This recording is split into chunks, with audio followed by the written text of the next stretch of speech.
Hello, and welcome once again to the Secrets of the High Demand Coach podcast. And I am here with yet another high demand coach, and that is Victoria Pelletier. She's a 20 plus year corporate executive and board director. She's currently she's currently a managing director at Accenture.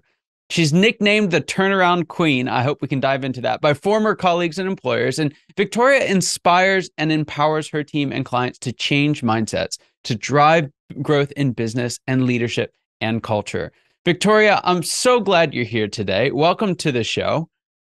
Thanks for having me, Scott. I'm happy to be here. Absolutely, absolutely. Well, I can't wait to dive into this. But before we kind of get into the meat of the conversation here, I'd love to just hear a little bit about how you got into doing what you're doing. Maybe just kind of add some color to what are all those 20 plus years? Where have they led you to now? It makes me feel incredibly old, Scott, when I, sort of look back and recount where I've come from to where I am now. And a lot of advice I'll give people is to follow their passion. In fact, I've told both of my children that. And in my case, that's exactly what I did. I had plans on being a lawyer, a corporate lawyer. And while I was in university, I worked in a bank in their contact center. After 6 months, I got promoted into a leadership role. And when I was thinking about going to law school, they offered me a relocation across the country and a senior management role. And I thought, heck, I'll take a year off. If I like the city I moved in cross country, I'll stay there and go to university there. Otherwise, I'll move back home. And I did neither of those things, go to law school or move back west. And it's because I loved what I was doing. And so I ended up working in financial services, in operations, I was 20 years old, and I have no problem. I'm 46, 47 this year. And at 20, working in digital banking way before anyone was really ready for what that looked like. And so it was really exciting. And then at 24, I got recruited out of the banking environment where I'd been running these large scale operations to go and be the COO for a large outsourcing organization, which was a massive stretch role for me. But I had banking experience, contact center experience, operations, you name it. So they took a chance on me.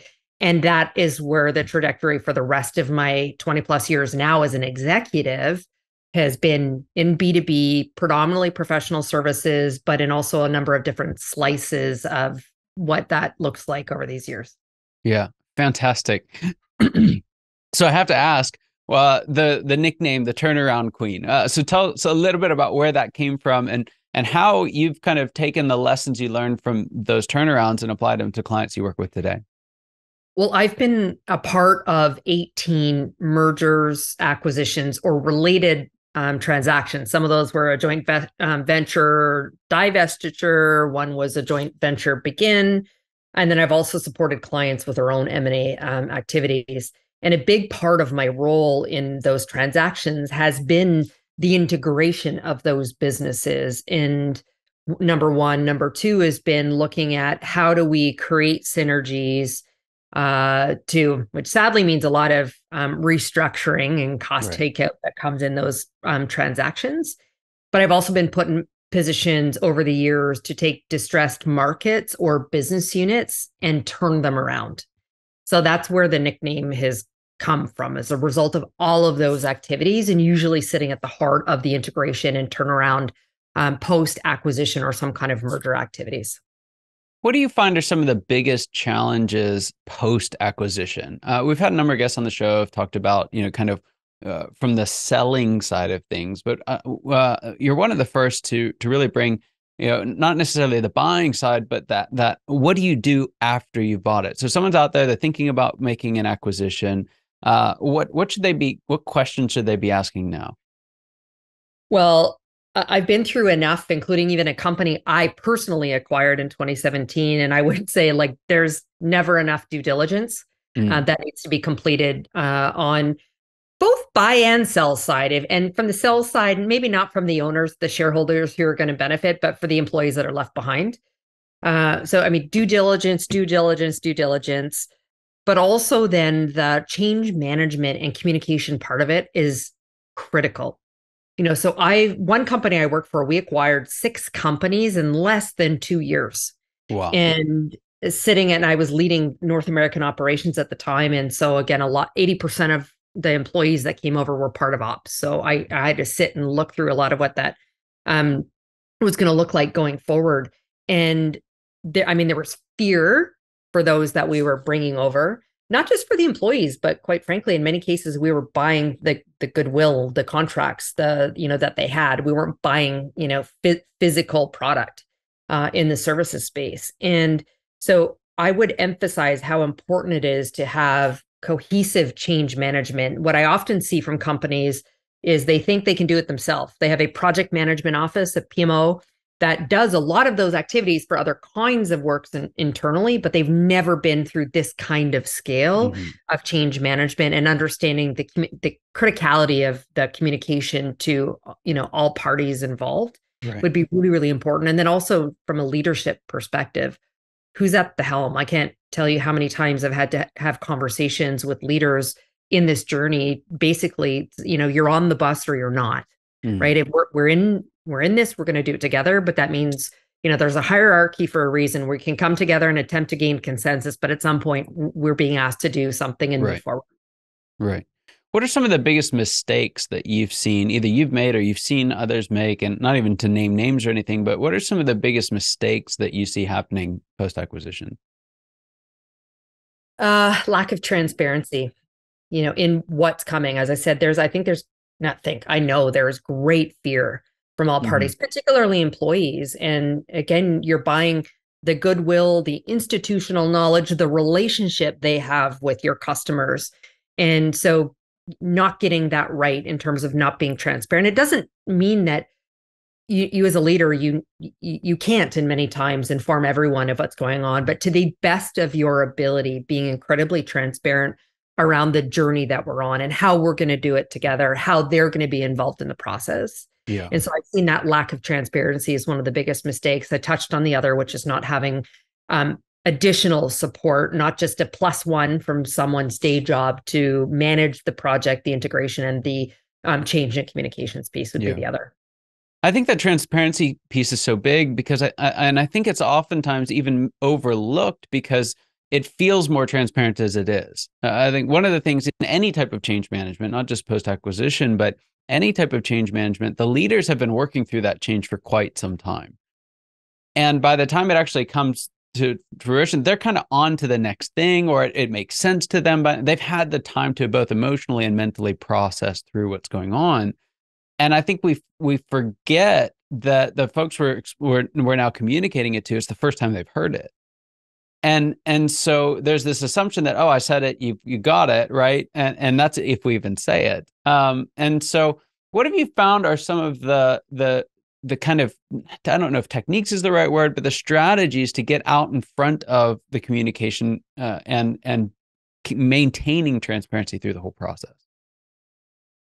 Well, it's not only that there needs to be a really solid communication plan with as much transparency and openness around what the plan is. That comes from the top. It comes from the change team, the executive leadership team, but that it needs to go all the way down. As you just said, Scott, I mean, there's leaders who will feel like, well, I got it. Like they've been involved in the due diligence. They've been involved for a long time, but recognizing that the fear and need to hold the hands of their employees through the change. So what makes a critical difference is making sure that the one-on-one relationship with the employees includes that kind of level of authentic, transparent communication, and from a place of care and compassion, quite frankly. So this really human-centered leadership place. That's so good. That's so good. So you've been through all of these turnarounds and acquisitions. You've done time in corporate. Now, tell us a little bit about what you would say is some of the most important work you're doing for your clients today. Oh, it's a multitude of things. So at Accenture, I had been recruited for our CEO and board transformation team, which is the agenda of CEOs and the board members. And usually that's actually could be M&A, could be digital transformation, but really it's this intersection with leadership and culture, then their personal engagement. And I also lead a majority of our travel industry portfolio. So you can imagine how over these last couple of years, travel and hospitality has been impacted. So the blend of the kind of those two areas in which I support at Accenture means I'm spending time with recovery post-pandemic, specifically for this industry that was hit so hard, And that's not only how do they return to growth, but in many cases they had, a burning platform, whether it's aged infrastructure before. So now how do they get capital for that? How do they attract talent back in? How do they reduce cost? I mean, so again, it's this multi-pronged, faceted challenge that they sit with. But one of the bigger ones has a lot to do, again, with people and the talent transformation that's required. Leadership needs to operate in a very different way than they used to. So how can they, strive for high performance while being very human-centered, creating this flexibility in the workforce, trying to identify the purpose, not only at a corporate level, but down to the individual as well. Right. So I spent a lot of time having those conversations with senior leaders. Right. And how have you found that culture and how culture and purpose are communicated has changed post-COVID? Because, I mean, there's just been massive transformation in the way that we do work. How have you found that has changed, and what do we do about it? Well, I think, the expectation for consumers, who do we buy from? Where do we choose to spend our money? Is it aligned with our purpose, our values? But employees want the same. They want to work for organizations where there's an alignment to that. And I think a lot of companies had, purpose, vision, mission statements on the wall somewhere, or up on their intranet, but bringing that down to the individual level and articulating what that means. Simon Sinek, start with why, but, how do you build that kind of connectedness? And employees want that now. We've made decisions over the last number of years to prioritize things differently than hustle hard all the time. Family and health and balance and all of these things. And so what I'm seeing are companies are needing to find a way to curate a purpose across their organization that aligns with what I'll call their superpower as well. So, you can't be good at all things. And so figure out what that is. But then how do you bring that down across the entire organization? Employees and customers are not going to believe it if it's not baked throughout the entire part of the organization. So you can have this great purpose and impact statement, but it needs to be built into not just diversity in your workforce, but in accessibility to products and service to customers, to your suppliers, the way in which we communicate, the way in which we choose to invest our dollars or charitable giving, all of those sorts of things. So that's changed dramatically, and we need to have more people at the table to be engaged in that conversation for it to be truly effective. Yeah. And how do you do that without slowing things down, right? The bigger the table, the longer the meal. And so how is it that you are how with you, the teams that you're working with, right? We've got a bigger and bigger table. How is it that we get everyone and keep everyone moving in the same direction and at the same speed, or do we? We do, but what I found is, and I've spent a majority of my career in large global organizations that are highly matrixed, and many of the clients that I work with are very much the same. And so this federated model creates a challenge to get people, as slows things down. And so what I see being really effective is looking at the organizational design. Doesn't mean that we need to eliminate the matrix structure, but governance in terms of a central team coming together who can help build the bridge across those disparate functional areas. That helps, one, keep people aligned, but then on track to move things forward. Yeah. That's good. It seems to make a ton of sense. You sit down, you do an org chart, the matrix structure just seems like the obvious solution on paper. But more often than not, when it gets down to it, you're leaving, if you're not careful, you're leaving it to the people inside the structure to try and create the clarity that you didn't take the time to build yourself. 100%. So Now, what would you say, how much are you seeing remote working kind of impacting that aspect as well, right? So you got a bigger table, they're more remote, and you're dealing with complexities of matrix structures. How's the remote workforce playing into that? That's the first question. Then you can kind of tie in, how do you translate and communicate culture in a remote environment? It's one of, I think, the greatest complexities or challenges facing companies going forward, because employees want flexibility now in terms of where they're working. And so what you've seen is in some cases, some industries, financial services was kind of the first to go, no, everyone's coming back into the office. And employees reeled from that and started to quit. So they're backing off of that. So employees want it, but employers have a large real estate footprint. So, balancing all of that with the needs of the proverbial water cooler talk, right? Right. I wrote an article a few weeks ago and I said, I love working from home. I like that I, don't have a commute except, from one room to the next to sit and get on my next Zoom call. But I'm missing the engagement, with colleagues. Right. And so I think companies are going to need to find a way to have a hybrid model that works for its employees, its leadership team, that can try to build the right kind of culture and environment that keep people really highly engaged and stay there long term. Right. And to your second question, though, for me, culture is actually an outcome, right? We can again put a nice statement on the wall of what we want, our culture to be, but that's a reflection of purpose and impact, policies, procedures, the leadership, and the way they act, the way they speak, that human-centered approach. But also a lot of that is demonstrated through the connectedness one-on-one. So this for me is, like I said, it's exceptionally challenging. And this is why more and more companies are spending time investing in their leadership and the overall development of their teams, because we're operating in a very different way. And what we might have overheard standing in the coffee room is very different than, the 2 minutes of chatter that happens while everyone's gathering on a video conference. Yeah. There's the analogy of kind of, elevation or altitude, it would be the better one. Leading at the ground level, leading at 5,000, leading at 30,000 feet. And you hear a lot of talk about leading at the ground level. You hear a lot of talk about leading at 30,000 feet. But what I've found, particularly post-COVID and while we were dealing with the constant changes in COVID, is that there's a much greater demand on our ability to lead at 5,000 feet, right? Where the air's a little rougher, we don't quite have the elevation to see far, but, we're not touching the ground either.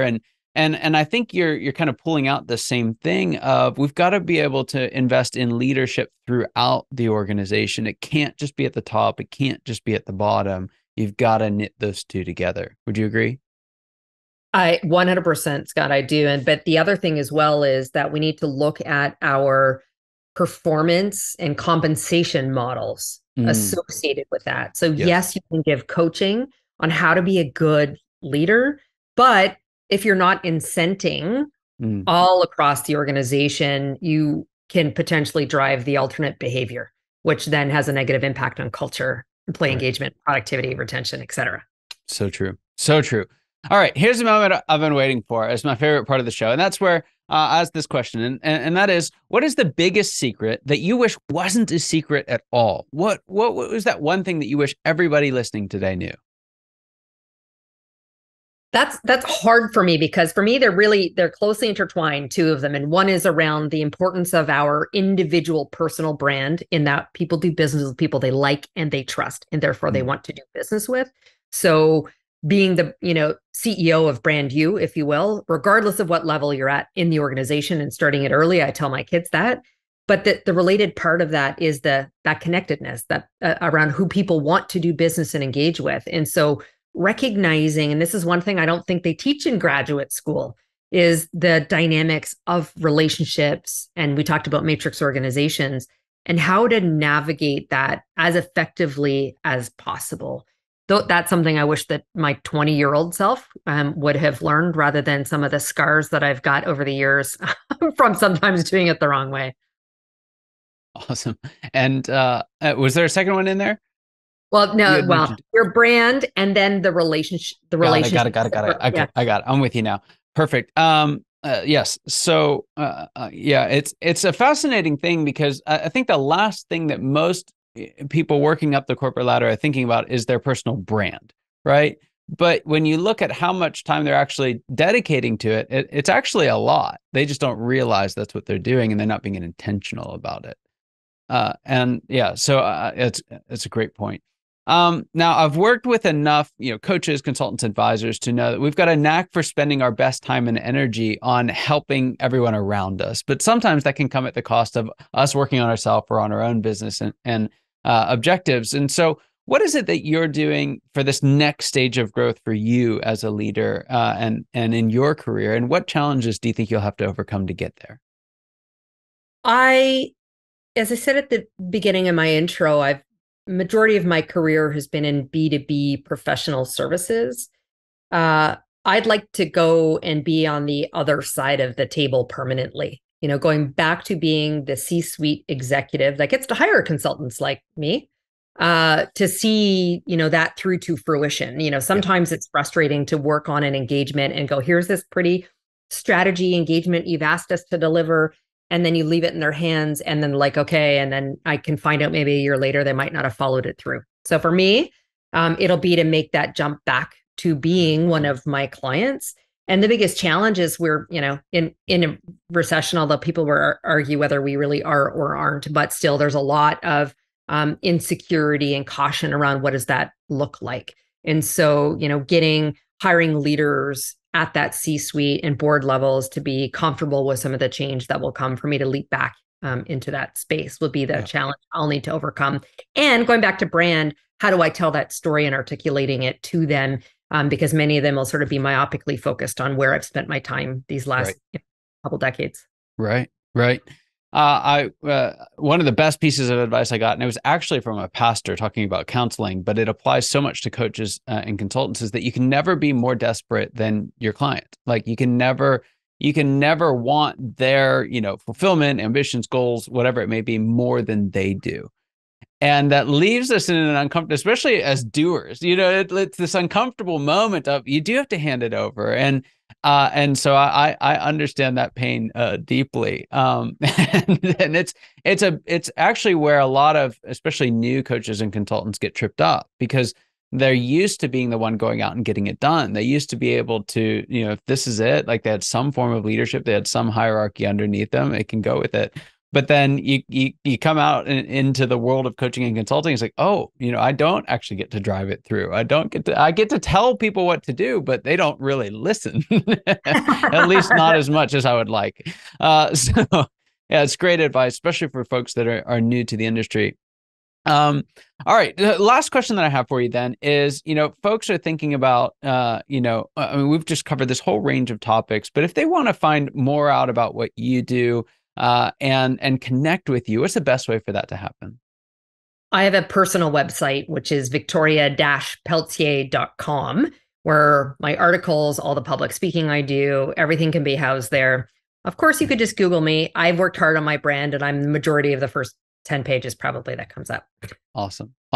And we'll add the URL to the show notes. For everyone who is listening, wherever you're at, you'll be able to find him there. It'll also be on the website. And Victoria, well, thank you so much for being here. It was such a privilege having you on the show. And for everyone listening, your time and attention mean the world to us. I hope you got as much out of this conversation as I did. And I cannot wait to see you next time. Take care.